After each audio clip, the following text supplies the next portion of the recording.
Hello and welcome to the Overly Animated Podcast, where we take animation seriously. We talk everything animation here, including a Little Witch Academia, which we'll be getting into right now. I'm Dylan Hysen, and today I'm joined by Beatriz, Mourad.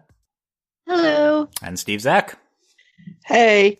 Today, Beatriz, Steve, and I are having our penultimate Little Witch Academia Season 1 podcast, recapping episodes 18 to 21. We've been going through all of Little Witch Academia gradually in 3 or 4 episode chunks here at the Overly Animated Podcast. You can find our previous Little Witch Academia podcast at overlyanimated.com, or search for Overly Animated Anime on iTunes and subscribe there, on YouTube to not miss any of our future Little Witch Academia content, including the final podcast on what I assume are explosive finale episodes, although I have not seen them yet. So, but yeah, today we're talking episode 18, Starship Takeoff, episode 19, Cavendish, 20, Intellect and Sensibility, and 21, Discipline.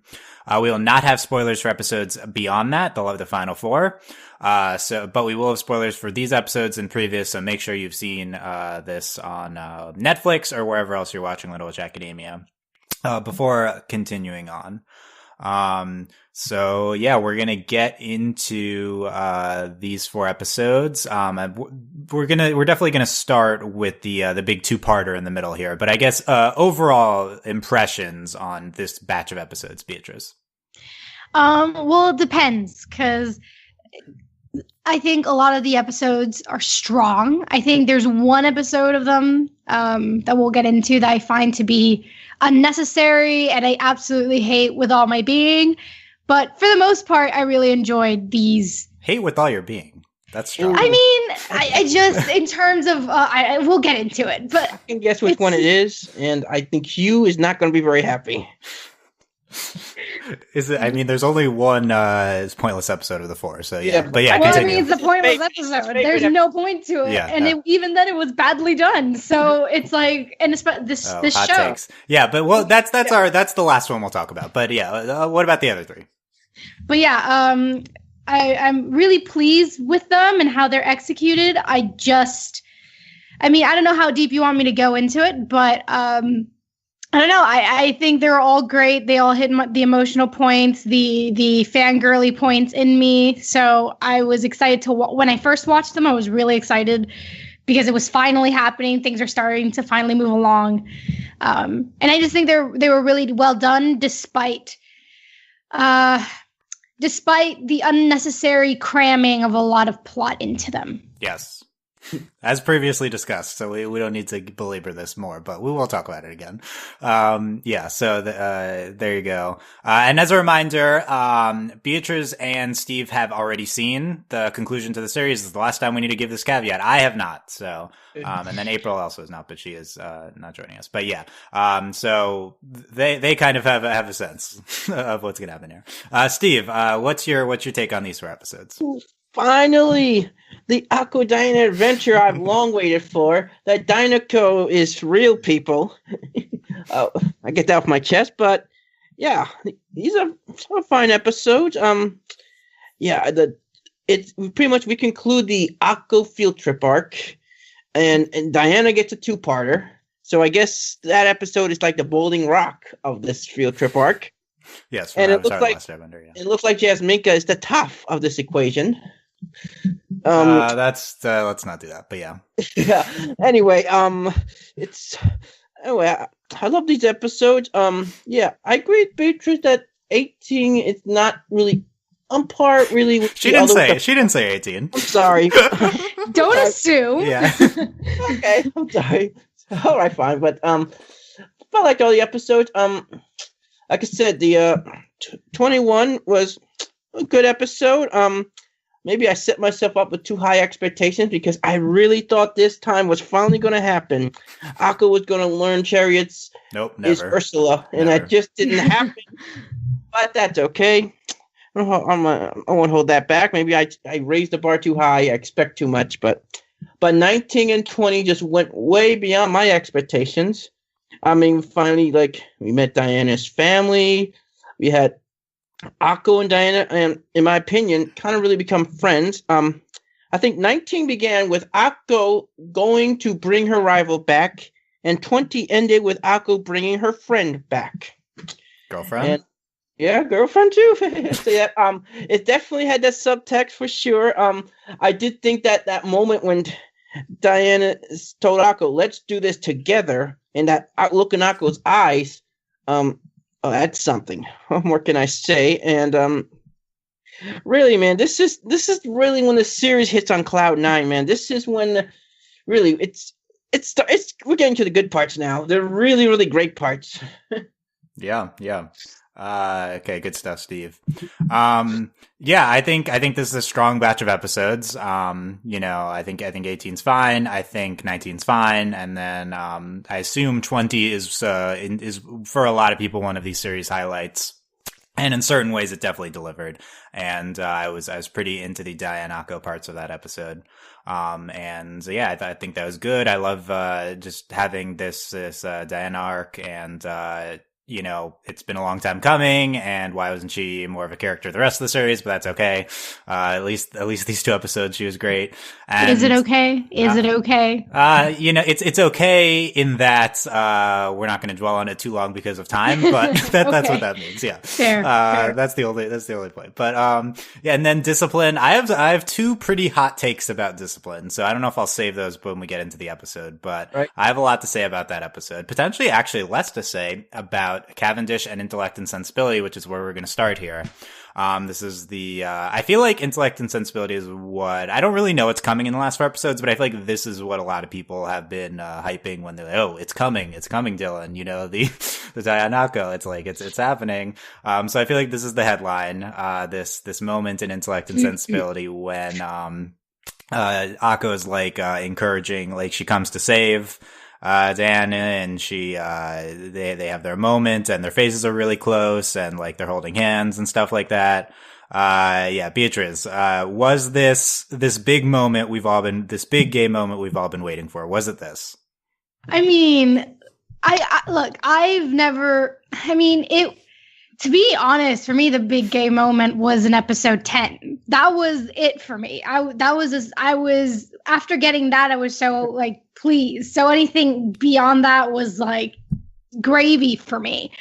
But I enjoy the interaction. I enjoy the development in between the 2 of them. I've always thought that they've had this great kind of, I don't know, this great tension between them. I mean, I wouldn't go so far as to say, oh, this is it, confirmed, TM. This is like, it's the ship, and it's the ship that will keep on shipping. But I really did enjoy it. There's enough subtext there to satiate all the fanfic writers and the fan artists. But it was great, and it was these 2 episodes were wonderful, and I enjoy watching Diana and Akko together. But is it the moment that I was expecting? I feel like Legend of Korra kind of ruined that for me, because for me, the moment is confirmed, like, it happened. There's no subtext. This is still subtext. So for me, it's like, it's good, but the moment, I don't know if it will happen. Yeah. Okay. So maybe not the confirmed moment, but did you still enjoy it a lot? Yeah, totally. I had, again, I'm one of those fangirls. Again, like, it doesn't mean that I'm not. And I did enjoy it. And I think these 2 episodes may be my favorites of this batch of the ones we've seen so far, of like this kind of the second season, I guess is what we're calling it. And it was just a lot of fun to finally get some emotion out of Diana. Cause I don't know, maybe it was because they're like animation, their animation was a little lazy, but finally I got to see some expressions from her that we only really got to see in the OVAs that we got in the past. Because in the OVA, she was a lot more expressive. She was a lot more, in some ways, person/child. Because in this one, she kind of just seems like this adult in a smaller body.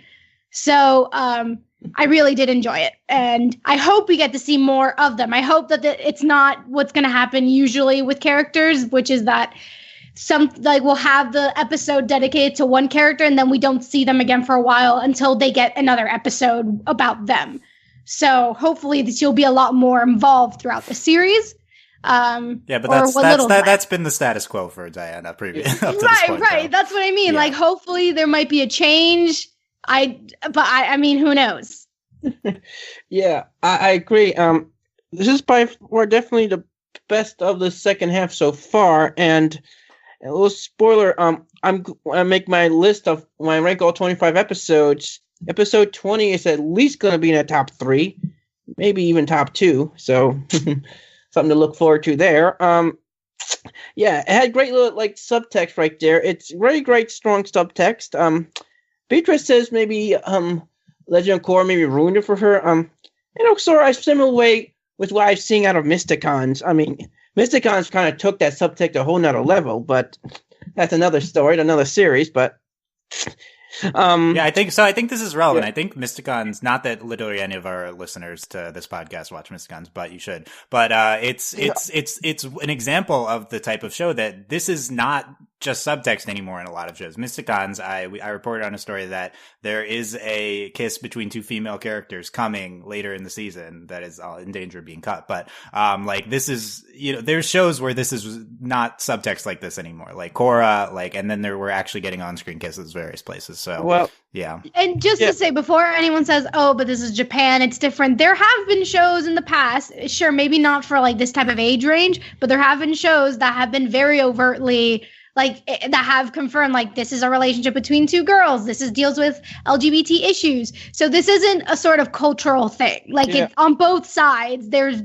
been shows that have confirmed things. Well, the best example I could think of, the most famous example, of course, is Sailor Moon.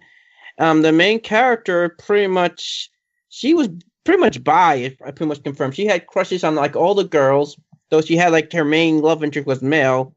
We don't have that here. I mean, Akko and Andrew are not even close to what Usagi and Mamoru were, but that's yeah. While we're on this, yeah, Steve. Oh yeah, I'm just continuing. You also had a character, of course, Uranus and Neptune in that show. But I think here, Little Witch Academia, though, I don't think it's trying to really portray romance. I think it's more important is relationships, just relationships in general, especially among females. And you definitely see that parallel here between Akko, Diana, and Chariot and Croa. Yeah, we'll talk about the pronunciation in a second, but okay. So while we're on this topic, and people don't want to hear me talk about this, so I'll give the abbreviated version of this. But I basically agree with Beatriz on this issue.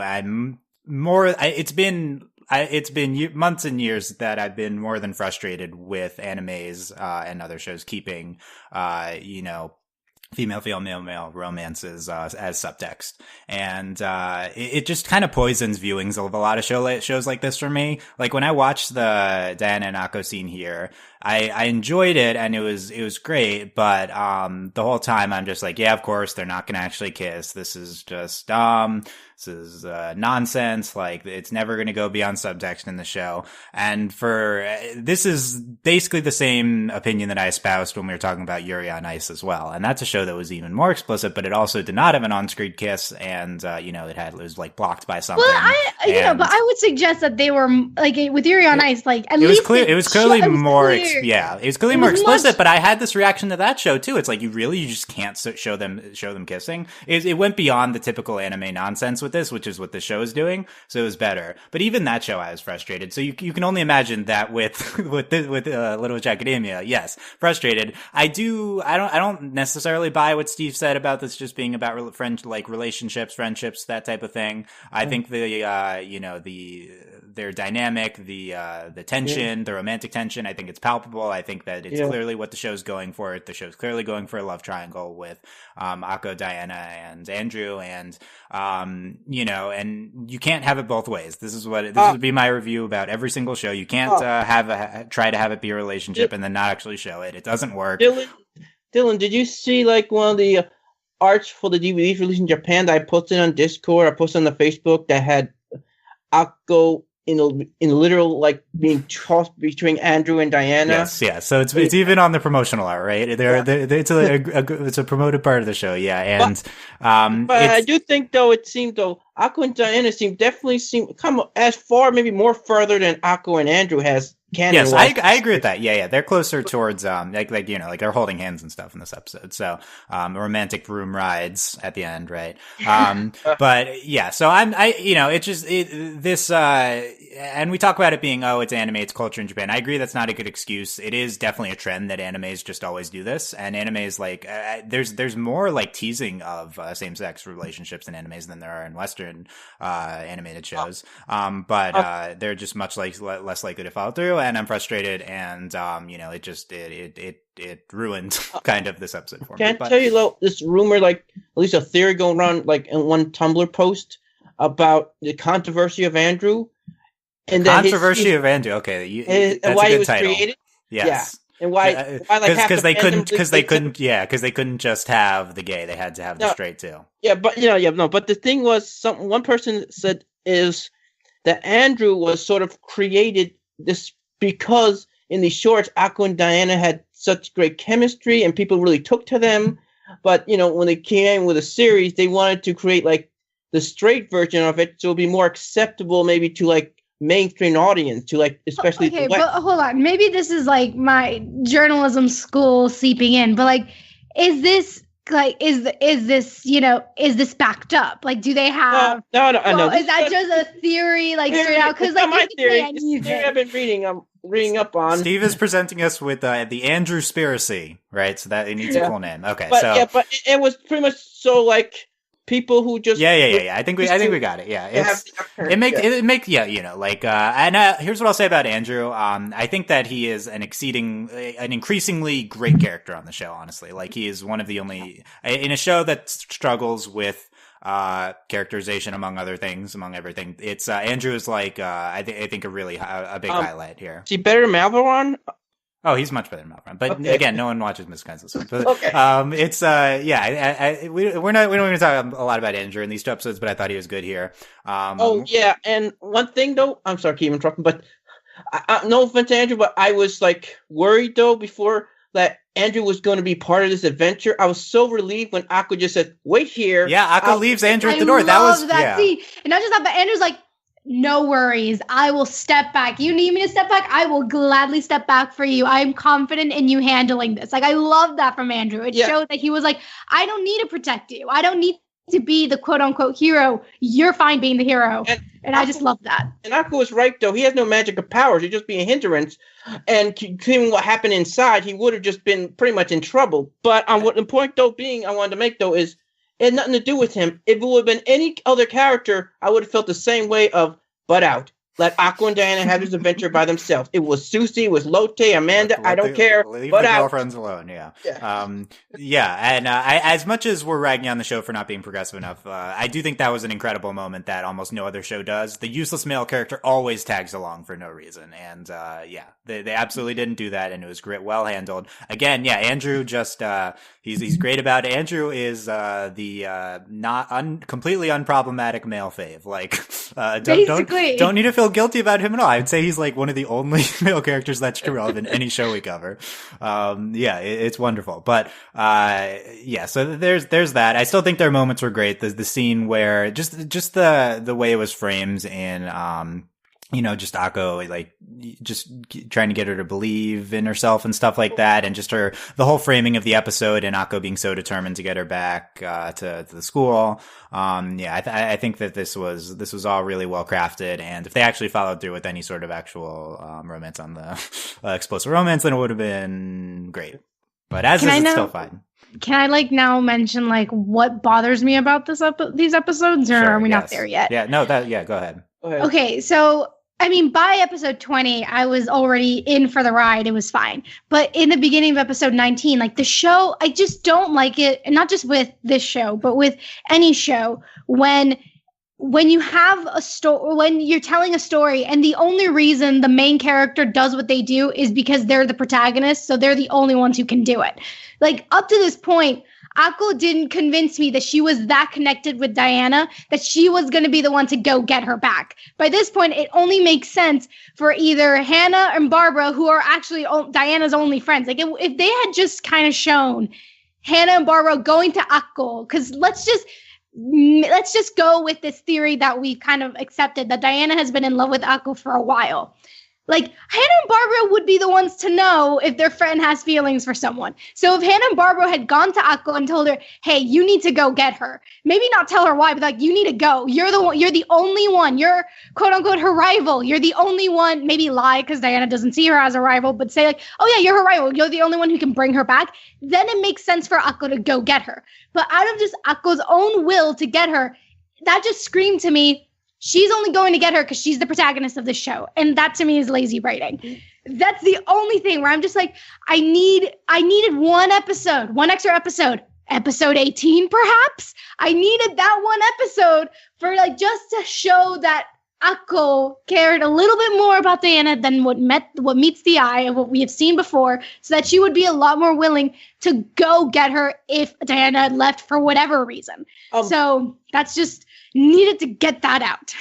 You just gave me a little thought, something I never thought of before, and that is why Hannah and Barbara treat Akko so badly. Is maybe they knew Diana was in love with her and they didn't approve. Yeah, they're jealous or didn't approve or something.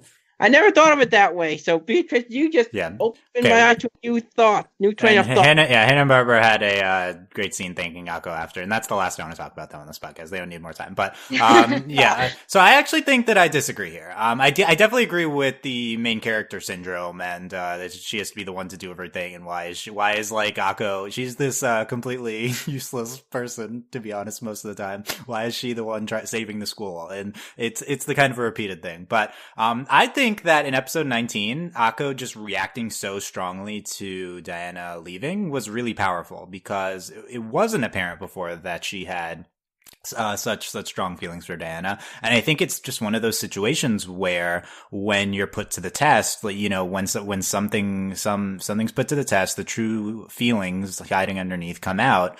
And, you know, Akko had never really been in a situation where her latent feelings for Diana would have to surface before. And I think that, to me, this seems really believable that she just react this strongly. Like, I really care about her. I don't want her to leave. Like, I know I think of her as my rival and she frustrates me, but like, what, she's leaving? No, I need to stop this. And yeah, she shouldn't have been, she's not the only person that cares about Diana, and she shouldn't have been the forefront of it. But to me, that was a really powerful, and like, honestly, one of the, maybe even a bigger Diana Akko moment than some of the Intellect and Sensibility stuff, just how strongly she reacted. How would you guys felt though had this been like, if Hannah and Barbara tagged along with Okay, Akko? I said, no, done with the Hannah and Barbara discussion. But that's what Beatriz is complaining about. But here's my one thought though. I agree with you, Dylan, in sort of Akko like wanting to bring Diana back kind of made sense. And I think we also sort of had her confess her love when she said pretty much, I love everyone in Luna Nova, and that includes Diana.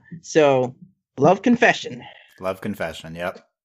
Again, and that's fair, and I totally saw that and sensed that, especially Chariot / Ursula's reaction to Akko being so determined about it. I was like, I saw something in there, maybe recognition of how Chariot was for a certain someone, who knows. But I definitely saw that. I just wish the transition could have been a little bit more smoother, in that there was a little bit more. I just needed that one extra episode beforehand of just a little bit more interaction between the two, so that the jump wouldn't have been so drastic.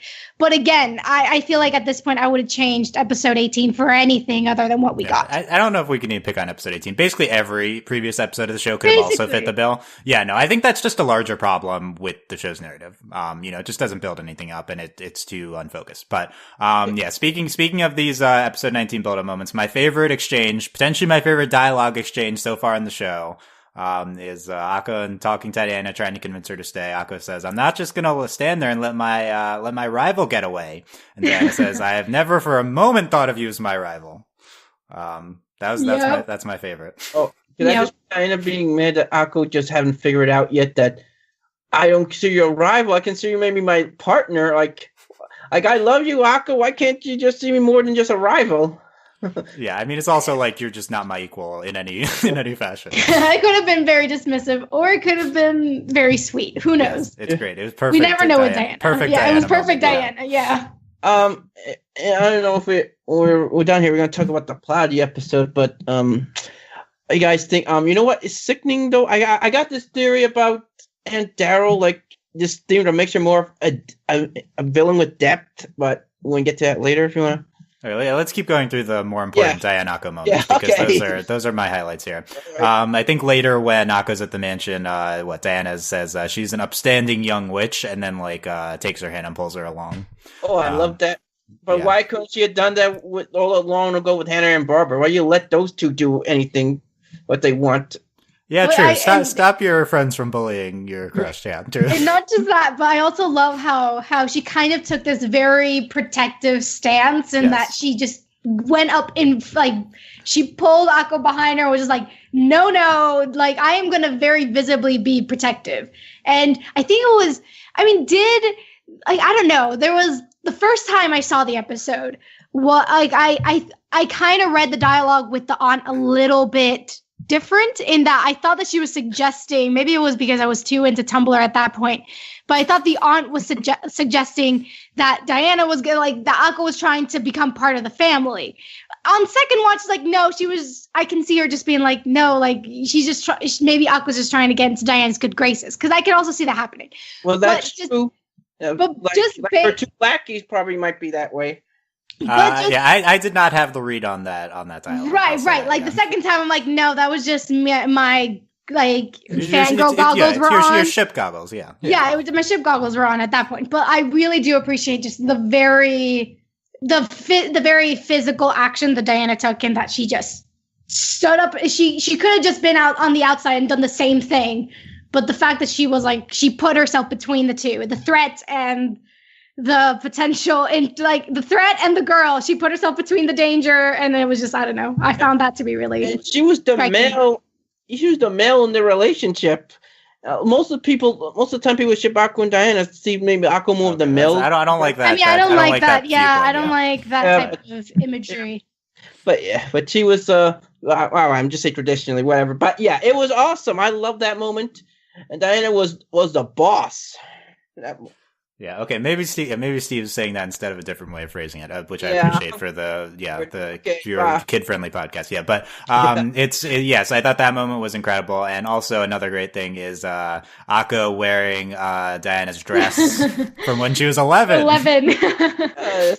It's kind of another sort of flat-chested joke, I guess.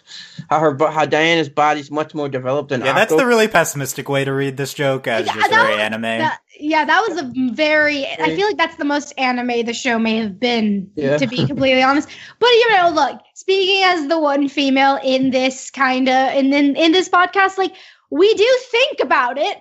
We don't not think about size. We do think about it. It's just. Maybe just not as overt. Not as every episode is anime. Yeah, not as anime makes it out to be. Well, compared to other animes, Little Witch is really nothing like that. I think the viewpoint of the joke here was just that Akko's just less mature than Diana. Really? Okay. Yeah, it's. I don't think it was a bust size joke. I think it was, but it was more just the sense of it's an Akko immaturity joke. Yeah. So I enjoyed it regardless. And I love Akko's little conversation with the servant with Anna, and how I get Anna kind of look Akko's eyes. What kind of person Diana is, because Akko had this perception that she's, not kind or a jerk, and I think this episode do a good job. You have Andrew and Anna. They both sort of taught Akko what Diana truly is, or maybe not taught her, but made her realize finally. Gave her another perspective of what Diana is. So they probably know her longer than Akko does. And I just love Anna just shading Akko every moment she got. She was I'm going to drag you every single moment because I don't like you. And I love that. I was I love that she had this very biting personality, but it's yay, at least someone has personality in this show. Yay. Right. Wow. Yeah. So those were my highlights from that. We also had Akko hitchhiking with Andrew and his dad. Yeah. And Andrew, a good supporting role, I think, in these two episodes. Yeah. And I guess we can talk about Aunt Daryl and just the Cavendish family situation now. I don't, for me, this didn't matter nearly as much as anything else. And this is my criticism with episodes 19 and 20. I found them to be very slow. much like the rest of the show. And I just didn't care about the Cavendish family stuff. I cared about Diana and Akko interacting, and I cared about Andrew. But they were kind of slow episodes, and that's what makes Intellect and Sensibility for me not a excellent episode. It's very good, but I think it loses something just because the beginning is quite slow. Well, I was just surprised to find out about Diana's parents being deceased. I mean, because of so long till you find out anything about her family life, our headcanon was always that her parents were alive and they were kind of really like pushy and just kind of really like very judgmental people. And a lot of people's headcanons were destroyed this episode. I don't know. I don't know why, but that never surprised me. Maybe it's because I've watched too much anime, but that type of character that's like so perfect is always like an orphan or something. Oh. I don't know. For me, I always thought like I always pictured I don't know. Maybe I did know. Maybe I was spoiled. I can't remember that far back, but I was pretty like, oh yeah, that makes sense. That she. The way she's presented, it makes sense. Like the way that she's so adult and so mature, it would make sense that she had to grow up very early on in life. So I wasn't that surprised. And you know what? And they're worse than the stepmother, because stepmother, she's Diana's blood relative. Diana's her sister's daughter. I mean, that makes it like even worse than like a typical trope stepmother. But I do think Aunt Daryl probably, I think she's the way she is because I think I'm going to give her for doubt that she definitely loved her sister very much, and her death really just infuriated her and made her the way she is and made her act out against the world. And I mean, I don't know. I thought there was that Diana's mom was just very like selfless to an extreme, and that she would give everything away so that she didn't finance the household well. So then when she passed, then she was kind of stuck with it, and she just had to, the only way that she could deal with it was by selling things. And then that's just kind of how it all came to be. My big thing with her is that she doesn't, I don't know, she like flips back and forth from evil to sympathetic. Like by the end, she's just turned and she's like, oh, okay, like Diana's not that bad. And I'm like, why did you release the snakes on her? Like, why? If she had been, I don't know, if she had been like, I'm going to take this role because you are a child. You should not be the one to do this. I have to do this. And then have it be a maybe more complex thing where it's like, I'm not going to be this mustache twirling evil person, but I'm just actually someone who cares about you. And I'm going to stop you from doing this because you're too young. And maybe you don't agree with the way I'm trying to save this house, but this is how it's going to go. Yes. If that had been that way, I was like, okay, this is interesting, but that's not how it went. Okay, hot take, Beatriz. So first of all, my hot take is that Daryl is awesome, and I really like her. That's my first take. Well, I'm not surprised. Let me do my defense, Steve. So I actually think what you said at the end there is how Daryl is. Like, I think that I don't think that she's like trying to hurt Diana when she like wraps her up in a snake. I just think that it's meant to immobilize her. And Akko, like the snake, I don't think the snake ever attacks Diana. I think it attacks Akko. I don't know, but it attacks her. It wraps her up, but it wraps her up. Yeah, but I think that Daryl's just a victim of tone in the episode. I think the actions she take, you could everything she does, you could kind of say that it's not that bad. So again, I think she's fine. Again, though, they use cartoon logic against normal logic because what Daryl did Diana in that room, like tying up the snake, and then she came out talking to her daughter. She said, I can't wait to see the look on her face, her like smug face when she doesn't become the head of the family. But in reality, if Akko didn't show up there, in real life, Diana would be dead. So you'd be trying to kill her. Like, yeah, sure, she won't finish the ceremony, but she'd also be dead. I don't think she'd be dead because you said it yourself when she said I can't wait to see her face when she realizes, then that means that she'll see like yeah. Okay, yeah. Mostly, I would say I don't care that much about any of the Cavendish family stuff. I don't know. Were there any other highlights from Steve from Intellect and Sensibility about it? Well, let's see. I don't know if we touched base on. I think we may touch base on everything. So you don't want to say who's your favorite twin cousin, I guess. You don't care about that. No, they're Hannah and Barbara also banned from the discussion. Yeah. Okay. The only thing is, I think Beatrix is the other. Yeah, that's what I wanted to say. I wanted to say, like, can I change my nickname? Can I stop being Bellatrix and go for full on Beatrix of the 9 old witches? Like, I'd be down. Well, I'm the son of Rose Quartz, then you can be the one of the 9 old witches. Yeah, you're Bellatrix Cavendish. Yeah, there you go. Yeah. Yeah, she talked at the end, and I didn't really care what she was saying. I don't know. She never talked. She never had any dialogue. She was just there. She was just giant presence at the end. Yeah, yes. Sure. I think you might have confused her with Woodworth. They all look the same. Okay, that's my racist take. All giant magical creatures look the same in this show. But yeah, it's that was all thing. I don't know. That to be honest, a lot of this stuff kind of fell flat for me. Diana being the head of the household and stuff. I liked it in terms of her character arc, I guess. Yeah, I liked her the dress she was wearing during the ceremony. Like, I thought she looked good there. I mean, she looked awesome. She always looks awesome, but yeah, I think, like Beatriz said, this was just much better, designs. Diana, she definitely emotes so much more than at any other point in the show, and she finally smiles. Yeah, exactly, right. So she doesn't have her typical serious face on. But yeah, that's and yeah, Intellect and Sensibility.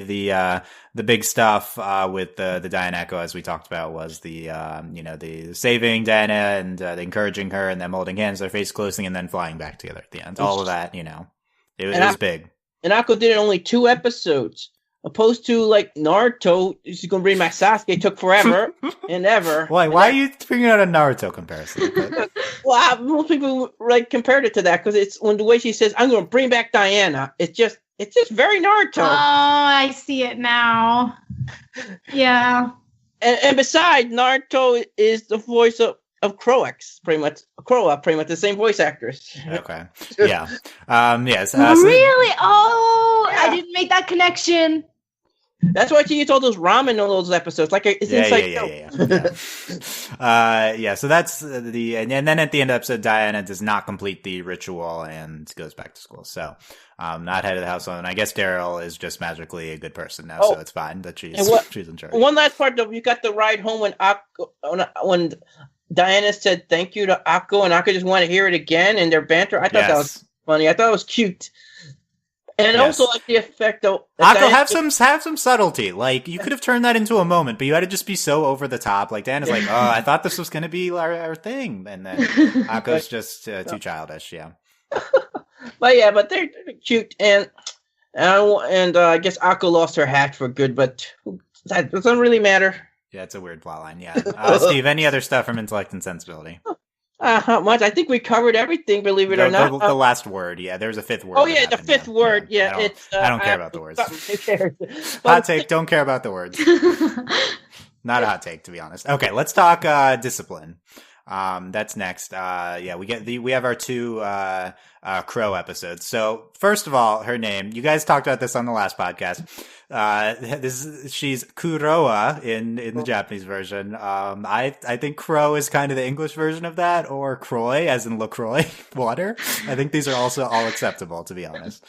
You would think, look, Kuroa, it's not English because you're inserting the vowels like, Japan does, but, yeah. Okay. So, I have 2 hot takes, here, because I was not on the previous podcast, so I have not talked about Crow before. So, first of all, my hot Crow take, and I was surprised to hear this opinion not said on your guys' previous podcast. Okay. I think Crow is awesome and by far the most interesting part of the show's narrative. Wow. Okay. Not even close to anything that has happened do I care as much as Crow's technology machinations, which aren't even well developed, but they're just so much more thematically interesting to me. And Crow herself is instantly a top 5 character. I think that she's very interesting, and Discipline only furthers her character with flashbacks. I love her. In a show that really struggles with characterization, I think this Crow character has really hit. And yeah, she shouldn't have just been introduced at the mid-season mark. She should have been a character all along, but whatever. But whatever is just, we're not going to get into it anymore. It's not actually this isn't a problem. And yeah, I think she's awesome. Yeah. But super, super interested in almost everything she does. Yeah.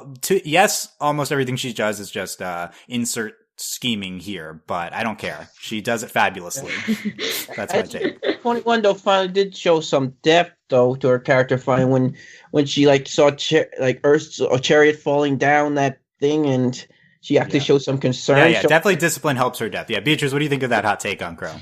I mean, I definitely agree with you that she's one of the most interesting characters of the show, and yes, she should have been in from the start. But I don't know. I mean, I agree with you in that. I mean, she's the plot.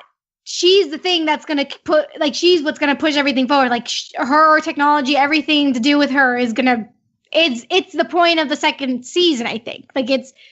I think that she is like the most interesting. She's the one that's going to bring everything together. But I think what Steve made that quick reference to, and that in that moment in Discipline, I mean, I don't like how it was. She's like, okay, like very. I mean, again, kind of similar to my thing with Akko. It's like it was a very quick turnaround of, ooh, I'm evil, but wait, I don't want you to die. And it's just like, make up your mind. If you're committed to your cause, commit to it. Right. That's the biggest frustration with Discipline is Crow's intentions are really opaque, and and this is kind of always she seemed to just be playing with Ursula and Akko. And I think that is intentional. I don't think the show is like screwing it up. I think that she's supposed to be a sympathetic yet take some unsympathetic actions. Yeah. The show's just not explaining any of what she's doing. So it's hard. It's kind of, the flashbacks help, but it's hard to understand. I think though, at first though, you think though her theory is that she's just jealous that Chariot was chosen. And then you saw that later flashback when it looks like she accepted it. So it's, I don't know, very complex. And I've always thought when I first saw her, design, I just thought purple-haired career. I mean, she reminds me so much of her. Only I think she's much more better character than Kuvira in terms of actually not giving her a little more depth. But yeah, she's like smart Kuvira. Kuvira's smart, but in different. Yeah. She's dumb in certain ways. Yeah. Okay, here's my second hot take. Discipline. Are you ready for this? Discipline is the best episode of the series so far. Oh my God, thank God. I love Discipline. Yeah, better than Intellect and Sensibility. Discipline, every single plot thing that happens, I'm interested in. And that has never happened before on the show. Crow is interesting. Ursula and Crow's flashbacks, interesting. Crow talking to Akko. Ursula and Akko talking. This is the first episode of the show where I've been invested in everything that's happened. Mm-hmm. Yeah, well, yeah, I don't know where I'm going to rank this one, but it's definitely a very good episode, though maybe what hurts for me is my expectation that I was really thinking this was going to be the reveal. I was going to find out who Chariot is, and that didn't happen, so maybe that's a mark against every episode of the show. Yeah, but I loved it too. I'm not going to lie. Granted, maybe it did come right after the big Dinoco stuff, which I really love, my favorite thing, but yeah, this was a good episode. I think it's the best episode series so far. Well, probably like in terms of the plot, yes, it's the best, most consistent of actually getting you into where this show's supposed to be about in this episode. It only took us 20 episodes to get here. So Discipline makes me think, why is the show not like this every episode? This is so much better. Yeah. I mean, this is the episode where, I mean, I always knew there was some, like, from the beginning, I've always said, like, there's something about Ursula. There's something about her character. Like, everything's in place. Once everything starts clashing in together, she's going to be incredible. And this is it. This is the episode that kind of shows you when everything starts setting in motion and she starts losing control of the entire situation. And she's going to have to, like, start facing, like, and just her relationship with Akko is just, to me, the most interesting relationship of the show. And the strongest for me, maybe not the most interesting, but it's definitely the strongest relationship in the show, the most developed, in my opinion. And we're just, oh God, how do I say this without not saying anything? Don't spoil me. I'm not spoiling anything. I'm not going to spoil you. I'm just saying that this was the episode where all my hopes and dreams for Ursula and her development just kind of came true, where I was like, yes, this kind of, this, you know, this, I don't even know, the strong connection between her and Akko was not in my head. It was like, no, the show was very clear on it. And I don't know, I loved it. I love when she just when she just says, like, please, whatever's out there, do not hurt this girl, and she's trying to protect her and falling down the tree, and it's just so great. And I really love it. And anything with Ursula, I love. So, of course, I love this episode. I have two observations I want to make. First of all, just during, like, Ursula's development, how she's much more bold, much more willing to stand up to Akko than she was in the beginning of the series. In the beginning of the series, she's such a pushover, like it's just a wallflower, but she's really come a long way there. And also, I just wondered though, she wears glasses as part of disguise. I kind of wonder maybe that's sort of maybe a influence or tribute to Kroa, who used to wear glasses.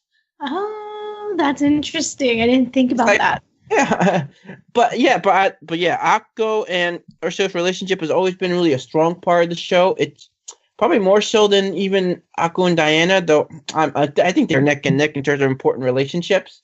I was waiting for the rebuttal on that. Yeah, but she's definitely more. But she is like we have never seen Akko's parents in the series, so she's like the parental figure of the series, pretty much. Because pretty much all the other teachers, are just like. They're just dumb out of there, but Ursula is the concerned mom, and Crow is the neglectful dad. Yeah. Basically. I mean, and also like just to admit my biases, I will take the sacrificing, like either sibling or parent giving up everything to protect the younger family member, or like not blood related, but whatever relationship that is. I will take that any day to some like romantic relationship. Like I adore those type of sacrifices. And so Ursula and Akko's like relationship just falls right into that. So just letting everybody know I will be biased. Okay. Yeah. I think this is Ursula's breakout episode. Also, episode 6 was also incredible, but Ursula's a character I want to like and be interested in. But before this episode, she never really popped, and she's just kind of been in the background and just not really doing anything. And she's she's one of the more interesting characters in the show that struggles with this type of thing. But I do think she really comes around here. And in general, I think Discipline is the turning point from the show. Not putting it together to having something here. And I think that, so here's the thing, Discipline's narrative is actually pretty bad, like we've talked about. The flashbacks connecting to things that are happening, it's kind of not clear why anyone's doing anything and why we're seeing flashbacks at certain points. Like, I'd say the plot of Discipline's actually bad, but it doesn't matter. Like, the thing about Discipline is the show's characterization is finally shining, and its character relationships, and finally we have an element of the show that is popping. The mythology has always been bad. The narrative's always been bad, but and the characterization to this point has been thin, and it's been improving. Certain characters pop more than others, but now in Discipline, Ursula, Crow, Akko, and the relationships therein are all really stand out, and the flashbacks and how it relates, to what's happening in the present. Incredible character focused episode. And, the first time I've, to be honest, been really emotionally invested in these people. I mean, I would, sorry, let me just really quickly just say, like, I would argue, Dylan, in that the narrative may make a bit more sense. It's still a fault of the show for not making the words, which don't technically really matter at this point. If the words were actually defined better, because for me, if you think of, I think the word in this one was Leon, something like that. Leon? Because for a long time I thought it was forgiveness or something, but actually I think the word is acceptance. So the flashbacks are of Chariot and Kroa accepting who it is who was given this role. I got that part. Yeah. Well, I don't know. So I feel like once that's understood, the narrative's a bit at least like more stable. I do think anything. It's fine. I just don't know why that happened. Like, why is everyone accepting everyone? What's causing Crow? Like, as we said, what's causing Crow to behave this way now? Oh, I have a thought. The one extra reason maybe why, if you notice in the flashback, if you notice very subtly, Woodworth, she just completely ignores Crow, like she's not even there. Like, all she's just talking about Chariot, the chosen one, and I can see that little extra reason why she might get a little frustrated that not only was she not chosen, but this being pretty much just thinks of her as just some lower being, just thinks of her like a pebble, like she's like an insect, not even there. I mean, something that is weird is that this is the 6th word, but this is the first time that Chariot gets the magic wand stick thing. So, wait, so if it's the 6th word, then Chariot did it out of order? Like, I just feel like, just overall with the show, if they could have explained Chariot's plight a little bit better throughout the show, maybe that would have helped. Yeah, the words, I have very little to say about the words. I think they're just actively bad. I just don't care. They're not great. I mean, maybe they're nice words, but just as a narrative device, I just, anyway, I think the flashbacks here are pretty wonderful. I think that the show has like sparsely used flashbacks, and, it's chosen its spots really well. I think it's powerful seeing, Ursula and Crow together in the past. Although it does like beg the question, why was she completely absent from the first half of the show?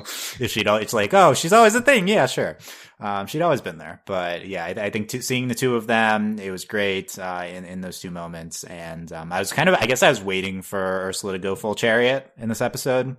And, we just have Crow kind of calling her Chariot. But then she has her moment saving Akko, and their yelling match and stuff is super big highlight. Feeling all of that. Do you feel though the Chariot Crow like dynamic, the ship? Do you feel like a lot of people like that's a very popular ship? Do you feel in this episode, Dylan and Beatriz? Do you feel it? Like, look, sure, ship it, but no, I did not really feel it, to be honest. Okay. Yeah, I don't think there's enough there yet to, I don't think no, not yet. Not here. Yeah, you're getting my hopes up. They're going to be dashed, I assume. But, it's, we had the childhood friends, present, tension. If there was something there, they could have sold that, but I don't think that they were intending to have, to play any romance into it at all. But, like the opening, there's because the opening itself does make a parallel between Diana and Akko and Kroa and Chariot. So maybe it's shipped because of that parallel, because I think Diana and Akko are the most popular ship. So it would make sense for them to also be shipped if that parallel. Yeah. Fine. If there's any truth to that parallel, I guess. Yeah. Yeah.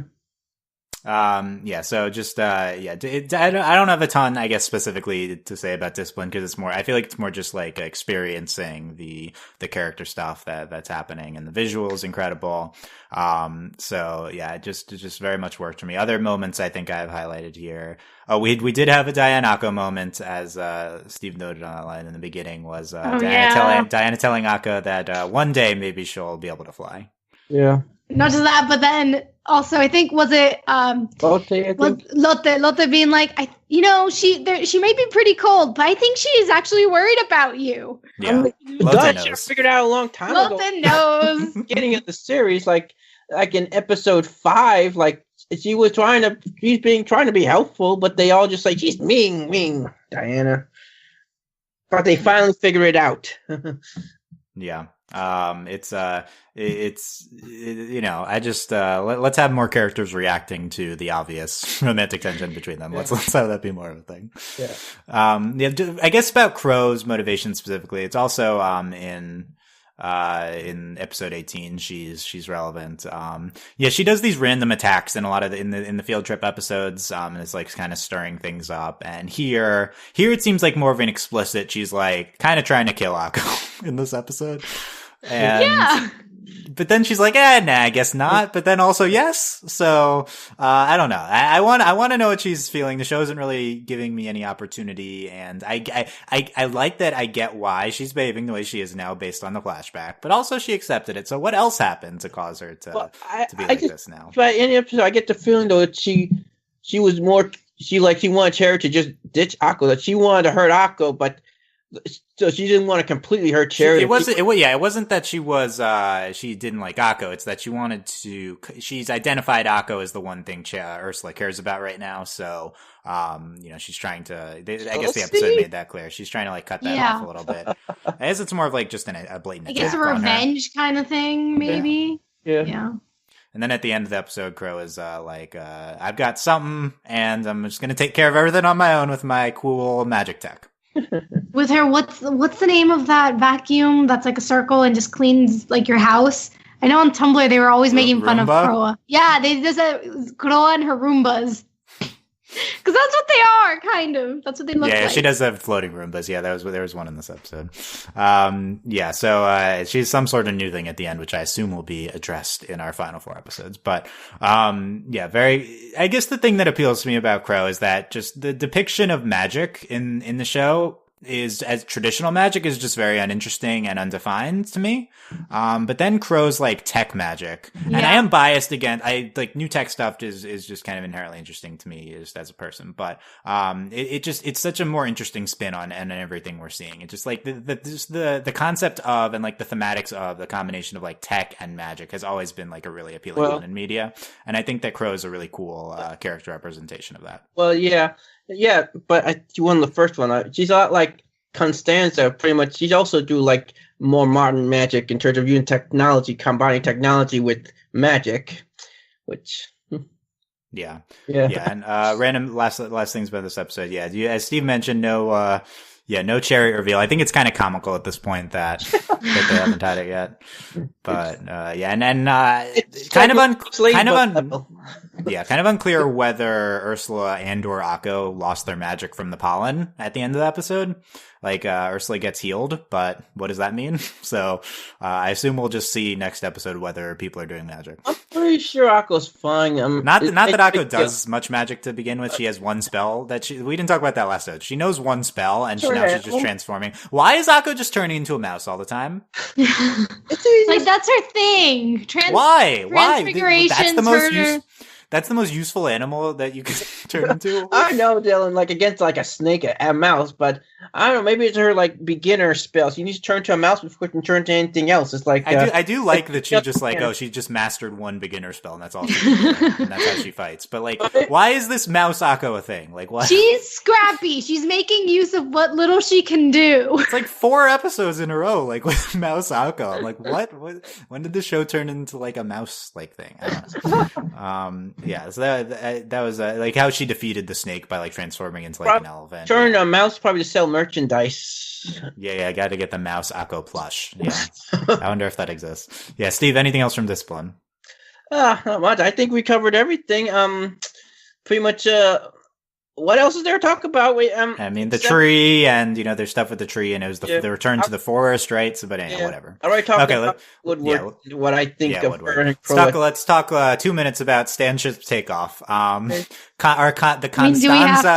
Constanza episode that we've all been dreaming of, Beatriz, right? Right? It's like, I mean, all we need left is Jasminkas, and we'd be set.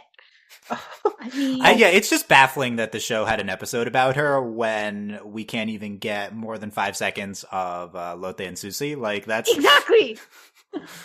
Well, the show, just Little Witch Academia has not focused on anything to enough of an extent where any of its narratives have been like successful. Like, it's just too unfocused, basically. And there's too many elements, and none of them come together until I think Discipline for a little bit of that. Well, the thing is, it's like if this episode had come out in like the first half of the series, then maybe it wouldn't annoy me as much. But I'm just like, it's episode 18. We do not need this episode. We need more episodes about the characters that actually matter. And it's, oh God. Well, to finish off a bit, when this episode came out, I told you last podcast the episode titles were leaked. So I knew episode 19 was going to be called Cavendish. It's going to be the Diana episode. So when this episode aired, I tolerated more because I knew we were going to get Diana the next week. But I like the episode. I like the mech, though. That's the part I really like. I thought that was cool. And once again, expectations. Maybe I raised too much expectations. This is the episode I really thought in my heart that this is the episode Constanza is finally going to talk. And that didn't happen, so that's a bit of a letdown. I just set myself up for disappointment. I reached too high. That's my problem. I feel like that involves emotional attachment to Constanza, and I don't know why that would occur. Hey, you haven't seen Enchanted Parade, though. Okay, yeah, maybe I need to see that. That being said, I will say I did enjoy Starship Takeoff. It's basically just a base level LWA episode for me. For me, most Little Witch Academia episodes are like, okay, it's fine. It's slow. I'm not necessarily super interested in a lot of what's happening, and I don't think this episode was particularly worse than a lot of other ones. I think the Voltron kaiju fight that randomly happened, that was kind of interesting. There's no reason, but that happened. And there was one moment, which was my favorite, one of my favorite moments from the show, happened in Starship Takeoff.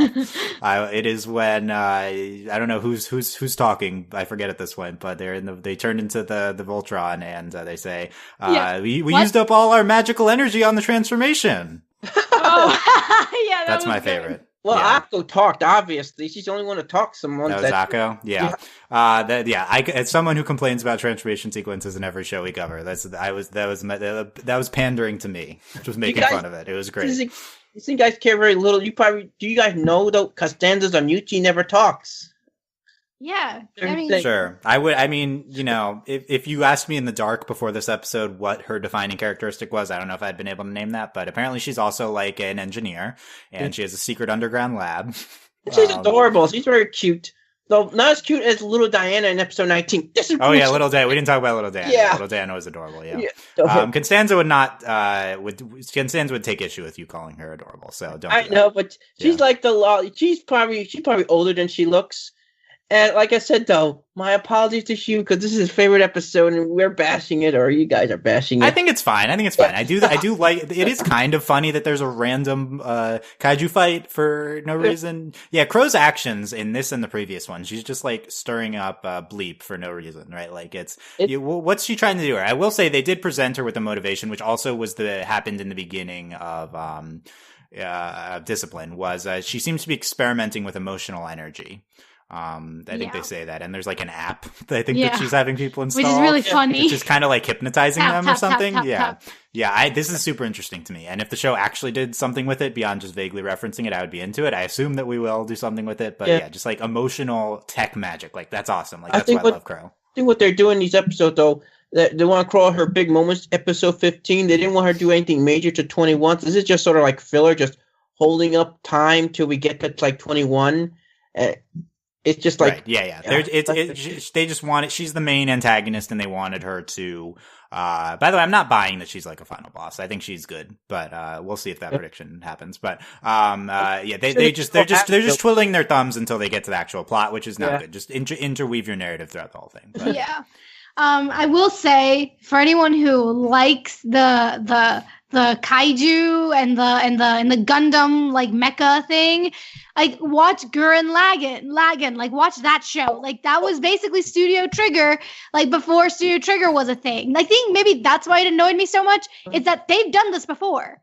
Like, we've seen this. You can't just say, take this one episode that didn't work. If you like this, actually watch this all-time great anime series instead. Like, watch Gurren Lagann. Just watch that instead of, like, I just don't understand why they had to do this. Why could they have done something I feel like these are unrelated points. I got a hot take, though. Gurren Lagann was way better than Green Lantern. Oh, yeah. Okay. That's like... The sky is blue. Unrelated things, also, like this, just the concept of the Wild Hunt is the last thing. You didn't really go into that much. I was like, you're gonna introduce this thing, and I thought maybe they'd participate in it a little bit, and it's like, nope, we're just cutting this out. I don't know. I think you said it best. Twiddling your thumbs, waiting for the plot to happen, is never a good thing. And if you are going to do that, at least focus on like two characters. Instead, they're just having Constanza episodes. So or like you could have made her episode like Amanda's episode about her with the Holy Grail. Like that was purely just Amanda episode, her and Akko going on an adventure, and it was a lot of fun. Or just the sushi one, which is just her. Here's the thing: as good as Amanda is, that's also part of the problem. Like I like Amanda, but Amanda should not be on screen at all. Like she's we need to not. You can't waste time with her when our main characters are not developed at all. 100% agree with you. Yeah. But I mean, if they're going to waste time, at least waste it right, is what I'm saying. With better characters, yeah. Right. Yeah. Where's our who's the one that eats all the time? Yaseminka. Yeah, Yaseminka. Yeah, where's the Steve said that. Yeah, where's her episode? I agree. She got ripped off, but got ripped. Yeah, where's the field trip? Yeah. She's the one that didn't get the field trip. Okay. She just missed the bus because she was busy eating. Yeah, I guess so. That's her only trait. So thanks, Joe. Steve, any defense what did we get wrong with this episode? Any final thoughts on it?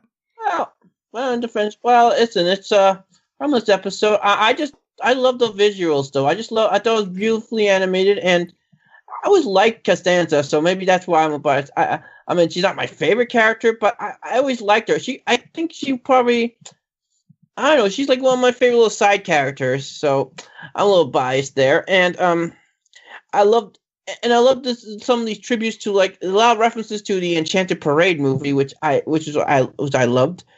And of course, I just lost it with the mecha. I just love seeing mecha in this series. I just love this show, like a magical girl series actually has a mecha in it. I thought that was kind of cool. This was an episode about like a ghost hunt, and then it turned into like a mecha, and like what? But yeah. And of course, it also didn't hurt the fact that I knew next week Cavendish is coming. I knew that Diana episode was going to come, so I wasn't like angry because I knew it was coming the next week. Yeah. Okay. There you go. Did not succeed in under an hour. Beatriz, final thoughts on any of these 4 episodes? 3 out of the 4 I really enjoyed, which is an improvement because usually it's either 1 or 2 out of the group that we have to see. So really excited to see how this ends. I'm excited for Dylan to see how this ends and give me his overall impressions of the entire show.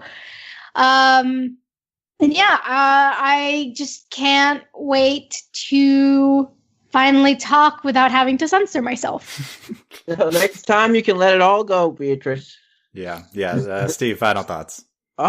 Finally, the Dynaco is real. It finally happens. I'm so psyched about that. And who knows, maybe in the future, Akko and Diana go on double date with Sheridan Croa. I don't know that. But, this is fun. I can't wait to see what happens to the last 4 episodes. And we get to talk about the series as a whole. I do get a vibe though that we're done with filler. This is just going to go plot the rest of the way because. Yeah, I'll believe it when I see it. Okay, we'll see. Who knows? But I know there's only 4, but you know. I'm gonna stick to my guns. By the end of the series, it's gotta happen. Akko's gonna know who Chariot is Ursula. Okay, that's not a hot take, Steve. Obviously, they're going to be done in the last episode. I don't know, but that's why cliffhanger. She never finds out. Oh, and this could be like I said, this is like one of the frustrating stuff. It's like Miraculous Ladybug all over again. It's like it's my Miraculous Ladybug. I actually kind of like that they didn't reveal it in Discipline. I thought that was like showed restraint on the show and like it enhanced the character moments that they had. Just the two because of them. Akko was so begging for it. She was, and that Ursula did. Like they had their moment without it. Like when it happens, it's just going to be such a like Akko's blinded that it's not. There's not going to be any genuine like emotion there. But like based on Ursula as a person, not just this figure of Chariot. I just think this episode is big and establishes that Akko is pretty much she loves and cares about Ursula, even though she doesn't know that she's Chariot. That they're able to separate that, and we talked about that in an earlier podcast about that happening, and I'm glad to see that. Yeah, definitely. Yeah. So I'm excited to see how it ends. I think we're going to be covering it very soon. And I will say, I'm still kind of waiting to be wowed by the show. Did really like Discipline. Intellect and Sensibility had a great scene. Still kind of waiting to be super wowed by the show. So I don't know. We'll see. I see that the episode 22 is called Things We Said Today. What a wonderful title. Wow. Poetic. Things We Said Today. Good translation of that. Yeah. Things we lost in the fire. Well, the actual Japanese title is actually Chariot and Croa. Chariot and Croa. That's exciting. Chariot and Croa episode. Or Things We Said Today. Yeah. And then the next episode is Yesterday. So Things We Said Today, Yesterday. Okay. I wish I could just post the Beatles song about that, but copyright never. No, I can't play the Beatles. Okay, so let us know what you thought of our discussion on these 4 episodes. Were we too harsh? Why should I be more wowed by Intellect and Sensibility? I feel like I've heard that as one of the best episodes of the show, and I was at too high expectations. I think maybe so. I love that episode. That was awesome. It was a great episode. Great visuals and everything. Great music, and I just thought it was a very fun episode. Granted, it's not really do the main plot. Maybe that's why a little down, but. Yeah, the Dayanako stuff was great. Everything else was meh. Okay, that's my take. Andrew's great. Kind of excited to see what the show does with Andrew. I think nothing, but we'll see. Okay, so a lot that we're gonna get into in these last 4 episodes. Find all of it at overlyanimated.com. Let us know what you thought, and you can talk with us about this on our Discord at overlyanimated.com/Discord. Text chat with us there. And you can support us via Patreon, patreon.com/overlyanimated. Thank you very much to all of our current patrons, especially our patron of the podcast, Michael, A.K. Wazowski, and thanks as always to our pitching executive producers, John, Ryan, Steve, Alex, Andy, and Hugh. Sorry, Hugh. Yeah. No, Hugh's too nice to be upset at at our bashing of we like the Kaijus. The Kaijus are great. Okay, but Constanza spin-off show when, right? Yeah. Oh god. Well, she's better than Onion, so oh yeah, I'll take her over Onion anyway. Yeah. What about the mime and Star? I'm not sure. I'll take her over the mime as well. Okay. Yep. Top 10 mute animation characters. Okay. That's the next list. A bunch of actually pretty busy period coming up randomly in December. So find a bunch of Star, Ruby, Miscons, all that stuff. Find it at Ladybug. Find it at overlyanimated.com. And we'll see you guys for our final Little Witch Academia podcast. Yeah. Ooh, thanks for listening. See you next time. Bye. Bye-bye. Bye.